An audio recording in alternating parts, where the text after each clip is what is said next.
Parece que se quieren regocijar el sol y el dios de la tierra llamado Tlaltecutli. Quieren dar de comer y de beber a los dioses del cielo y del infierno, haciéndoles convite con sangre y carne de los hombres que han de morir en esta guerra.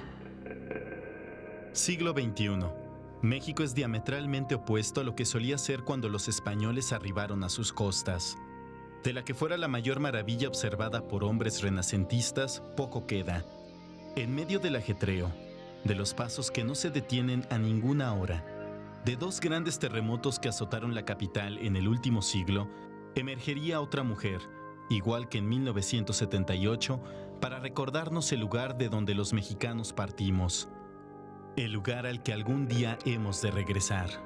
El hallazgo de Tlaltecutli es para nosotros un parteaguas porque pues marca esta nueva etapa donde el proyecto Templo Mayor inicia su 7ª temporada, que lleva poco más de 3 años y medio, y bueno, gracias a la cual nos hemos dado la tarea de explorar este nuevo espacio y recuperar una gran cantidad de contextos, ¿no? Es muy importante porque también nos va a dar nuevas luces sobre formas rituales, sobre patrones funerarios, sobre escultura, muchos datos que se realizaban de las actividades realizadas al pie del Templo Mayor.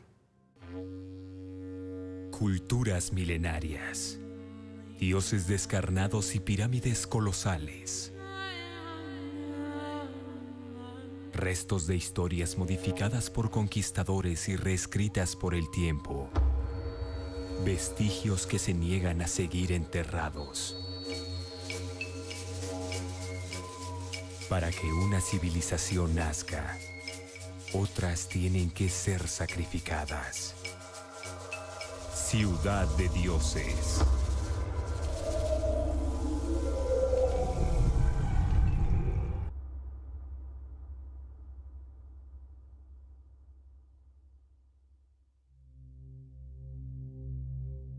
La ciudad de los palacios, como también sería conocida, le ha cedido un espacio a la modernidad, al desmedido crecimiento conurbado y al incesante deterioro de sus mantos acuíferos. Cuando el último Tlatoani, surgido de las glorias mexicas, fue capturado por las huestes comandadas por Cortés, iniciaría la reconstrucción de la que sería el centro del poder hispánico en el Nuevo Mundo.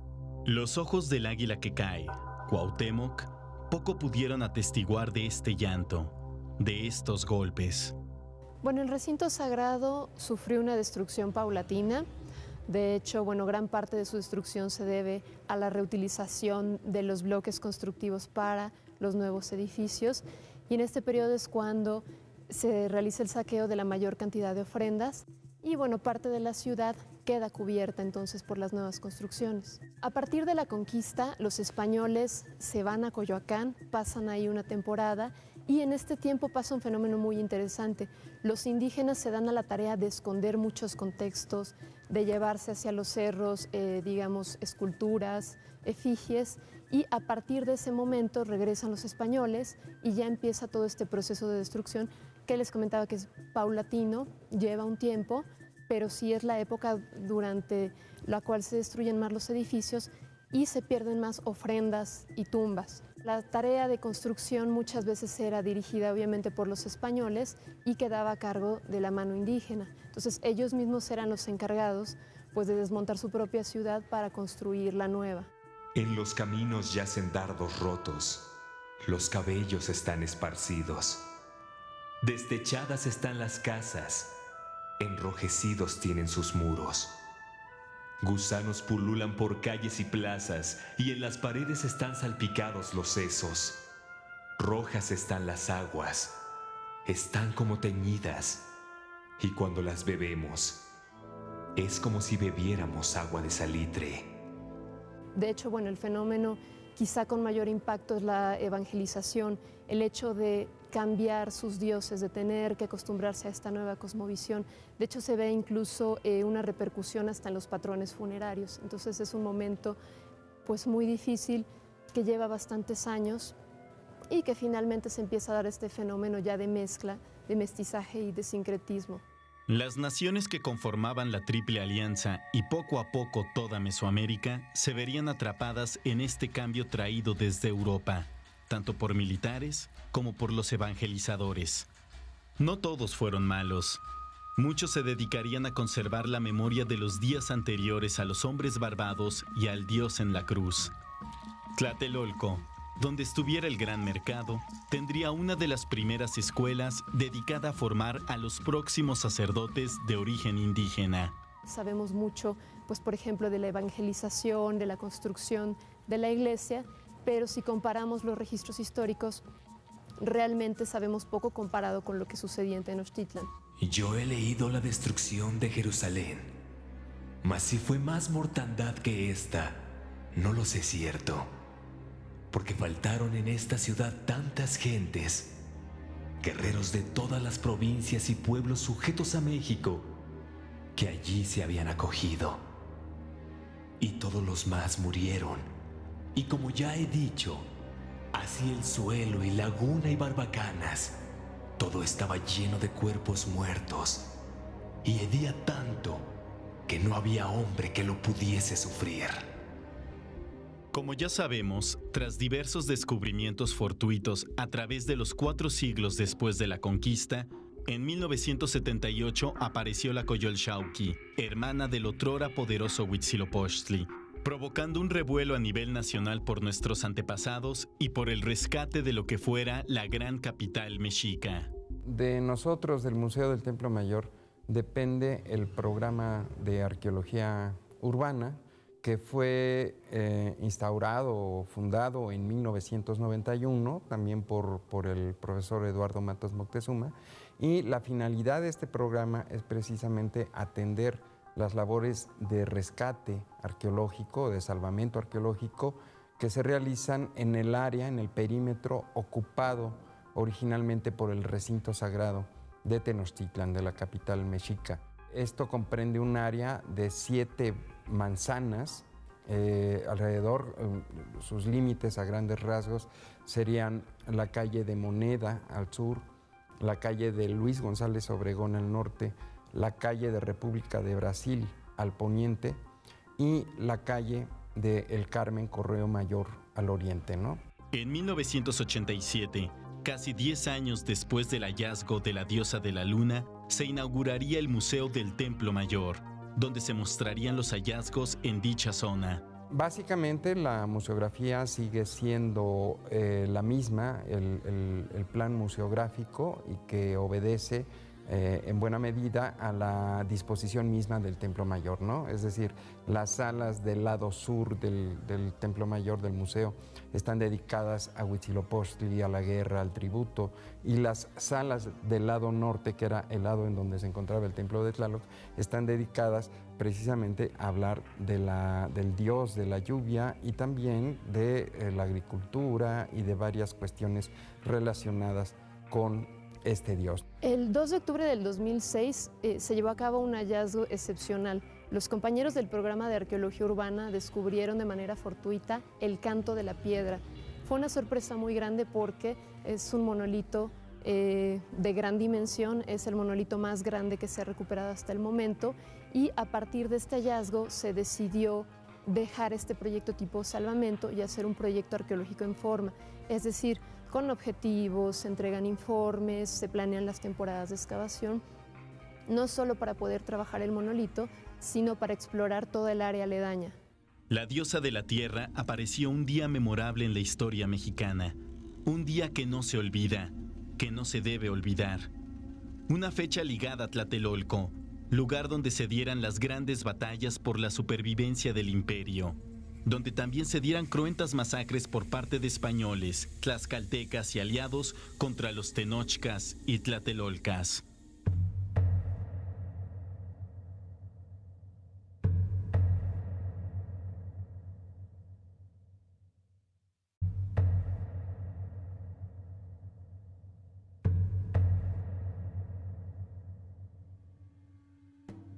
Tlaltecutli es un personaje muy interesante dentro del panteón mesoamericano.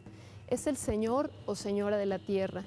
Sin embargo, no solamente tiene que ver con la tierra en su aspecto de fertilidad, de mantenimientos, de cosechas, puesto que en esta visión dual, Tlaltecutli también tiene que ver con la muerte. En particular, esta escultura tiene muchos rasgos que la vinculan iconográficamente con la muerte. Tiene cráneos en los codos y en las rodillas, lleva banderas que tienen que ver con el sacrificio, está semidescarnada, se está alimentando con sangre, y esto nos habla de esta metáfora sobre la vida y la muerte. Por ejemplo, la tierra, Tlaltecutli, es la devoradora de cadáveres por excelencia, y a cambio nos da vida, mantenimientos y cosechas. Y esto se ve perfectamente bien plasmado en la iconografía del monolito. El descubrirla, restaurarla y conservarla es tan valioso como en su momento debió ser crearla. Trabajos de horas, semanas, años se llevarían a cabo en este monolito, donde la paciencia y el amor se toman de la mano. Son historias que deben contarse, y así las generaciones futuras podrán disfrutar las maravillas legadas por antiguos mexicanos. La pieza estaba colapsada, estaba cubierta con varias capas de sedimento de distintos estratos, y bueno, antes de llegar a los sedimentos que estaban directamente sobre el relieve, sí había también varios pisos, digamos, de época moderna, ¿no? Colados de concreto, que era como el reto más importante en ese momento a controlar por parte de los conservadores, porque había que retirar estos pisos de concreto armado, y esto, bueno, pues requiere de un trabajo de rotomartillos y de herramienta que implica mucha vibración, y bueno, pues había que controlar que esto no pudiera dañar al monolito, ¿no? En realidad, cuando la piedra se encontró todo este tiempo debajo de la tierra, del sedimento, no hay gran daño. O sea, lo principal, pensando en conservación, es que los materiales constitutivos de cualquier bien cultural estén en condiciones estables, y eso quiere decir que no haya condiciones cambiantes constantemente. El verdadero artista todo lo saca de su corazón. Obra con deleite, hace las cosas con calma, con tiento. Obra como un tolteca, compone cosas. Obra hábilmente, crea, arregla las cosas, las hace atildadas, hace que se ajusten. Lo primero que como conservadores preocupó en el momento en que se detectó el relieve fue justamente este cambio de condiciones climáticas al que la pieza se iba a enfrentar. La pieza siempre estuvo, como yo les decía, en un ambiente controlado, y en el momento en que se libera, ahí se da un cambio sumamente brusco. Entonces, para evitar eso, lo primero que se tuvo que hacer es tener un control bastante exhaustivo para evitar que hubiera cambios bruscos. ¿Qué fue lo que se hizo? La piedra siempre se tuvo, el relieve se tuvo cubierto con materiales absorbentes. Estos materiales se humedecían en agua destilada, y la pieza siempre se mantenía cubierta con estos materiales para evitar que la humedad que contenía la piedra en su interior se perdiera de una manera brusca. Y por otro lado, evitar que hubiera luz de sol directa, tratar de tener a la pieza lo más protegida posible una vez que se liberó todo este sustrato que la cubría. Y esto que les comento llevó un año también. O sea, fue un año de lograr estabilizar la piedra a como se mantuvo durante estos casi 500 años, a cuando ya sale debajo del sustrato, ¿no? Tened otros y por bien, oh Señor nuestro, que los nobles que muriesen en el contraste de la guerra sean pacífica y jocundamente recibidos del sol y de la tierra, que son Padre y Madre de todos, con entrañas de amor. Fue muy importante que la pieza se pudiera mantener en su sitio. Bueno, primeramente porque en el inicio no se sabía realmente si la pieza se iba a levantar, no se iba a levantar, si la pieza se iba a exhibir ahí, no se iba a exhibir ahí. De hecho, ahorita se tiene aquí al interior del Museo de Templo Mayor, pero se maneja que es algo temporal, y que la idea es que la gente pueda contemplar a la pieza en el sitio exacto en donde se halló. Al centro se alcanzaba a ver, cuando fue el hallazgo, se alcanzaba a ver varios fragmentos de tamaño considerable justo debajo del faltante del centro. Y nosotros teníamos la esperanza de que todos estos fragmentos, una vez que empezáramos a trabajar con ellos, a limpiarlos, a consolidarlos, podrían ser parte de este faltante que se veía en el sitio, y podrían ayudarnos a volver a formar la pieza en su conjunto. Y conforme se avanzó en el trabajo, se pudo notar que no. Partida en 4, la diosa de la tierra muestra un faltante que despierta teorías sobre el personaje que calzaba sandalias de obsidiana. Si uno presta atención a ese vacío, puede apreciar en la parte inferior izquierda los 2 pies elegantemente ataviados. En las entrañas de esta dadora de vida y devoradora de cadáveres se encuentra su hijo Ahuizotl, Tlatoani, quien por la fecha 12 Conejo era quien se encontraba reinando en esos tiempos. De ahí la teoría que tal vez sea en realidad la lápida mortuoria de este gobernante. Hay quien piensa que se trataría de Moctezuma. Generalmente las piezas trabajadas en piedra, cuando se encuentran, que no conservan tal cantidad de color, lo que nosotros vemos es que la piedra esté estable, que no se esté desmoronando, que no esté pulverulenta, y en el caso de que sí se encuentre mal, se lleva a cabo una consolidación, digamos, a nivel de la piedra. Pero en este caso el gran reto era cómo conservar esta capa de policromía original que se conservaba sobre la superficie de la tierra, sobre todo de la piedra, sobre todo porque eran pigmentos minerales, son pigmentos minerales que estaban depositados sobre la superficie, pero ya no tenían ninguna sustancia que los aglutinara, que los adhiriera a la piedra. Ese aglutinante original ya se había perdido, digamos casi en su totalidad. Fue un aglutinante que al parecer, según los análisis que se realizaron en el Getty, en el Instituto de Conservación Getty, fue extraído de orquídeas, ¿no?, en su momento, y esto pues, es biodegradable y con el paso del tiempo pues se pierde. 4 años tardaría Tlaltecutli, con ayuda de especialistas, en estar lista para ser admirada por hombres y mujeres quienes pasan a un lado de su imponente cuerpo, igual que hace más de 5 siglos. Igual que en los tiempos de Ahuizotl y Moctezuma Xocoyotzin. Con su llegada, nuevas interrogantes surgen. Al observar sus descarnados labios y las garras que sustituyen pies y manos, podemos conocer un poco más del mundo poblado por espejos humeantes, colibríes zurdos, águilas, jaguares y serpientes emplumadas.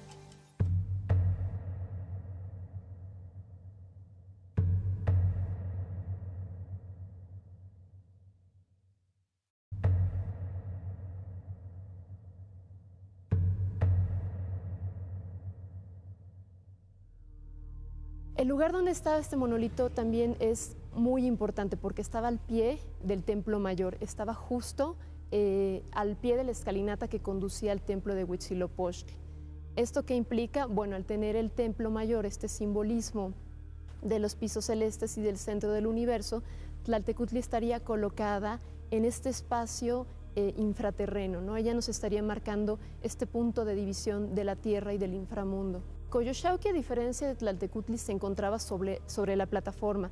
La plataforma del edificio, ahí se llevaban a cabo numerosas actividades, entre las que destacan ofrendas, rituales de sacrificio, y Tlaltecutli ya estaba a nivel de la plaza, es decir, no estaba propiamente en el Templo Mayor, sino al pie, ¿no? Es por esto que decimos que tiene que ver más con este simbolismo infraterreno, y la serie de depósitos que se encontraron asociados a ella, casi todos tienen este simbolismo de inframundo, espacios húmedos, fertilidad y muerte. Como sabemos, los mexicas cada determinado tiempo volvían a construir sobre lo ya edificado, sustituyendo edificios y figuras por nuevas, coincidiendo entre varias cosas con el crecimiento del imperio.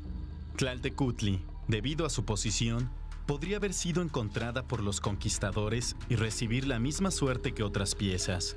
Un afortunado accidente la enterraría más de 5 siglos. Gracias al registro arqueológico sabemos que este monumento no fue observado por los españoles. ¿Por qué sabemos esto? Bueno, al parecer ellos, durante la ampliación de la plaza, recordemos que ellos subían el nivel de la plaza conforme iban remodelando la ciudad, tratan de subir el monolito de la diosa y se les fractura. Gracias a que esto pasó, que bueno, obviamente debió haber sido un momento pues muy difícil para los habitantes de esta ciudad, ellos deciden cubrir el monolito ya colapsado, se llevan los fragmentos que le faltan en el centro, lo cubren con un piso, y gracias a que colocan este piso, los españoles no conocieron el monolito y tampoco saquearon los contextos que estaban asociados a la piedra. Bueno, el monolito data aproximadamente del año de 1502, estaríamos hablando hacia el final del reinado de Ahuizotl, quien era el gobernante pues, más importante con el que se alcanzó la mayor expansión económica y en cuanto a conquistas de los mexicas. Existen varias hipótesis en torno a la función del monolito. Una de ellas es que fuera una lápida mortuoria alusiva precisamente al fallecimiento de este gobernante. Sin embargo, aunque cuenta con un glifo que lo vincularía a este personaje histórico, no está asociado directamente a su tumba, de acuerdo con las exploraciones que hemos hecho. Posiblemente sea alusivo, tenga que ver con este momento. Sin embargo, bueno, aunque sabemos que la tumba está en un área circundante, todavía no hemos encontrado sus restos. Tras el drama que representó la llegada de los españoles y las batallas libradas en la propia ciudad, de los últimos 3 Tlatoque no se tiene conocimiento en dónde quedaron sus restos. De sus antecesores, todavía existe la posibilidad de encontrarlos. Ubicar a la última generación de reyes prehispánicos bajo el actual Zócalo capitalino. Pasemos adelante del patio y vamos a otro Q, donde era enterramiento de grandes señores mexicanos que también tenían otros ídolos. Y todo lleno de sangre e humo, y tenía otras puertas y figuras de infierno, y luego junto a aquel Q estaba otro lleno de calaveras, zancarrones puestos con gran concierto, que se podían ver, mas no contar, porque eran muchos. La mayoría de los cronistas coinciden en que los gobernantes, por lo menos de épocas tardías, se enterraban en el Cuauhxicalco, que era un edificio que estaba al pie del Templo Mayor, justamente antes que el juego de pelota. Gracias a las exploraciones de los compañeros del programa de arqueología urbana, se han localizado los restos de este juego de pelota y sabemos que el Cuauhxicalco estaría más próximo hacia la escalinata del Templo Mayor. Al excavar los restos del monolito y liberar todo el área circundante, nos hemos encontrado una cantidad de ofrendas muy importantes, no solo en cuanto a los materiales recuperados, sino el simbolismo. Estos depósitos se componen de elementos hasta por 13,000 objetos por depósito, ¿no? Riqueza que todavía se encuentra bajo nuestro centro histórico y que está esperando a ser encontrada a partir de estas pequeñas ventanas que podemos ir ganándole paso a los arqueólogos, aprovechando las construcciones y las modificaciones de la ciudad actual. Conforme uno trabajaba en contacto directo con la pieza tanto tiempo, también como ir descubriendo ciertos detalles que hablaban un poco de cómo los mexicas en su momento pudieron haber trabajado este tipo de piezas, ¿no? Porque finalmente, por ejemplo, empezábamos a limpiar y a ver las capas de pigmento y sí se podía notar, por ejemplo, que en algunas zonas el pigmento ocre era más grueso, lo que nos hacía pensar, quizá los mexicas daban como capas de mantenimiento, o sea, como que a lo mejor tuvieron en algún momento trabajos de mantenimiento a la misma escultura y reaplicaciones de color, porque por el uso, por la pieza, por la ubicación en la que se tenía, quizá el pigmento se empezaba a perder y ellos decidían poner una capa más. Sí, todavía hay muchos edificios por descubrir, pero sobre todo tenemos la certeza de que debe haber muchas ofrendas, depósitos sacrificiales y posiblemente tumbas todavía bajo los edificios que conforman el centro histórico. Porque la verdad no os engañéis en lo que hacéis. Conviene a saber en que mueran en la guerra, porque a la verdad para esto los enviasteis a este mundo, para que con su carne y su sangre den de comer al sol y a la tierra. En el Templo Mayor, en los grandes monolitos como la Piedra del Sol, la de Tizoc, la Coatlicue, Coyolxauhqui y por último la impresionante Tlaltecutli, se ofrece un vistazo de lo que fueron los tiempos de los tenochcas, hombres y mujeres que provenían de tierras lejanas, pero que creyeron como ningún otro pueblo en su destino y la grandeza que les estaba prometida. Fueron capaces de asimilar los legados de civilizaciones anteriores a ellos como la Olmeca, Maya, Mixteca, Zapoteca y a base de tenacidad se proclamarían como legítimos descendientes de toltecas y teotihuacanos. En el rostro amenazante de Tlaltecutli, el que nos esperará a la entrada del inframundo, y en su falda donde se lee parte del firmamento tan conocido para los mexicas, se confirma una vez más que la muerte, o en este caso la conquista, no era el final, era solo el principio. Los autonombrados hijos del quinto sol nos indicaron dónde iniciaba su era. En una hoguera, 2 dioses se inmolarían para que nacieran los astros que dominarían el día y la noche. En una ciudad construida por gigantes, el lugar donde se hacen los dioses.